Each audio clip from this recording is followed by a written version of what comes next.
if I told you you could own multifamily real estate and not pay a dime out of pocket to live there? In today's video, I'm going to show you how you can live for free simply by investing in multifamily real estate with the help of a house hack.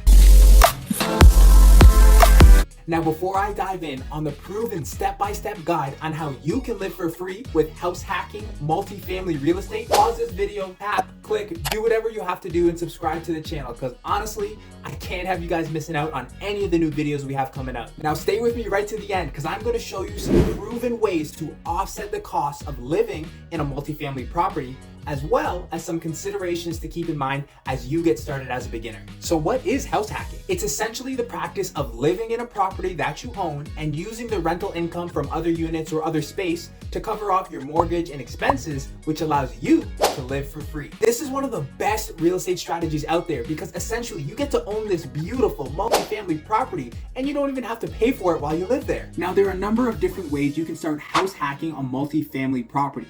Option one is the simple bread and butter, and that's the one I love. It's when you live in one unit and then you rent out the other unit to long-term tenants. Some of the more advanced options here would be to rent out individual rooms in the property to roommates or other people you may know. You can also use a short-term rental platform such as Airbnb to help you rent out space when you're not using it. Now let's talk about what to keep in mind if you're thinking about living for free by house hacking multifamily real estate. Number one, determine your budget. The first step in house hacking is figuring out how much can you actually afford to spend on a multifamily property.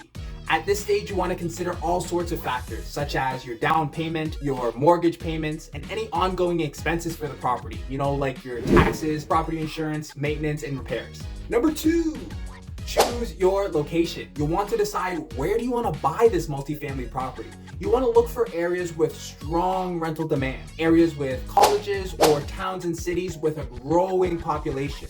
You'll also want to consider the local real estate market as well. Are there any potential risks? Are there challenges? Anything that you might need to mitigate or overcome?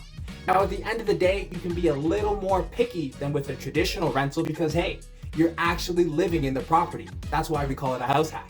Number three, find yourself a property. Now, once you've identified a location, it's time to start actually looking for properties. You can do this through a real estate agent, a wholesaler, or even yourself if you want to start searching for off-market deals. Now, when you're evaluating potential properties, there's a couple things you want to consider. You want to consider the condition of the property, the size of the property, the number of units or bedrooms in that property, and any potential for future appreciation. Number four, make an offer. Now, once you've found a property that you're actually interested in, it's time to pull trigger and actually make an offer. Work with your real estate agent to determine a fair price and make sure to include any contingencies or conditions that you feel are necessary with that offer. Number five, get a home inspection. Now, before you finalize any property purchase, it's a good idea to get a home inspection done to identify any potential issues with the property. Number six, time to close the deal. Once you've negotiated any necessary repairs or seller credits, it's time to finalize and close that deal. This typically involves a lot of paperwork to sign, paying your closing costs, so make sure you have some funds set aside so you can take care of all that with no issues. Number seven, time to start making some money.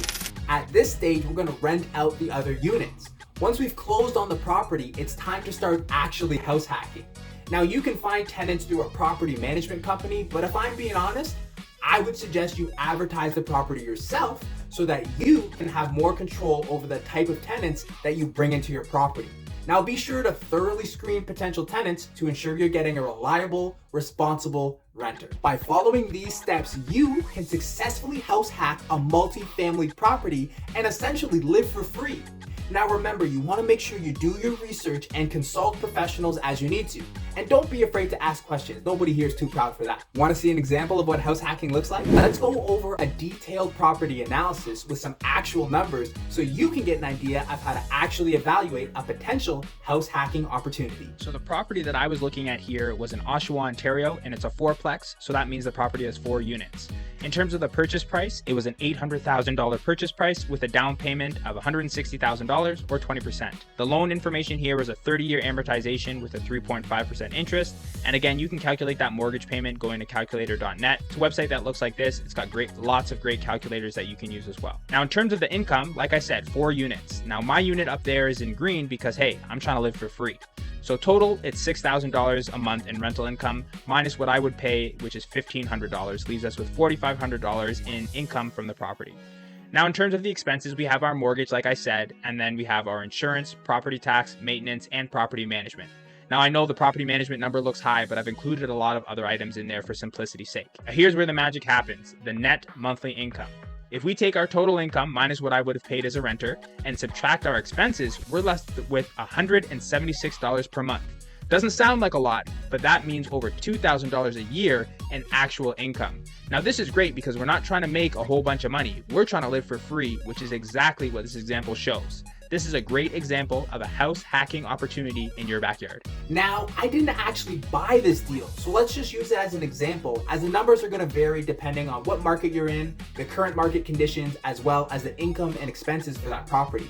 It's important to carefully evaluate the potential costs and income of any property before you make any sort of investment decision. For more information on making your initial purchase decision, go check out my other YouTube video, The Ultimate 7-Step Beginner's Guide to Real Estate Investing. You may also want to consult with a real estate professional or a financial advisor to get a more accurate assessment of the current property's value as well as your financial position. It's Isaiah Henry here with First Position Real Estate, and if you enjoyed this video, don't forget to like, comment, and subscribe for more real estate investing content to help you get to your next investment. Until then, I'll see you guys all in the next video.